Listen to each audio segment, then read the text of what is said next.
আসসালামু আলাইকুম রহমতুল্লাহ। আশা করি সবাই ভালো আছেন। টেনশন তো কার নাই, টেনশন সবারই থাকে, কারো কম থাকে কারো বেশি থাকে। এবং টেনশনকে নির্মূল করার মতো কোনো উপায়ও নাই। তবে হ্যাঁ, টেনশনকে নির্মূল করার উপায় না থাকলেও টেনশনকে বা মানসিক চাপকে নিয়ন্ত্রণ করার কিছু উপায় আছে। যেমন হচ্ছে, 1 নম্বরে, দিনে অন্তত একবার করে ডিপ ব্রিথিং করুন। অর্থাৎ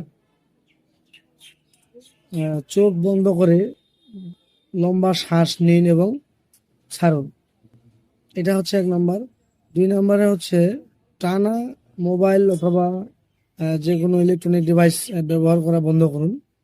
অর্থাৎ সারাদিনে অন্তত 2 ঘন্টা এই যত প্রকার ইলেকট্রনিক ডিভাইস আছে বা আপনার যত প্রকার যোগাযোগের আছে, মোবাইল ফোন, কম্পিউটার, এসব থেকে টানা অন্তত 2 ঘন্টা নিরবিচ্ছিন্ন থাকার চেষ্টা করুন। অর্থাৎ এসব থেকে সম্পূর্ণভাবে আলাদা থাকার চেষ্টা করুন।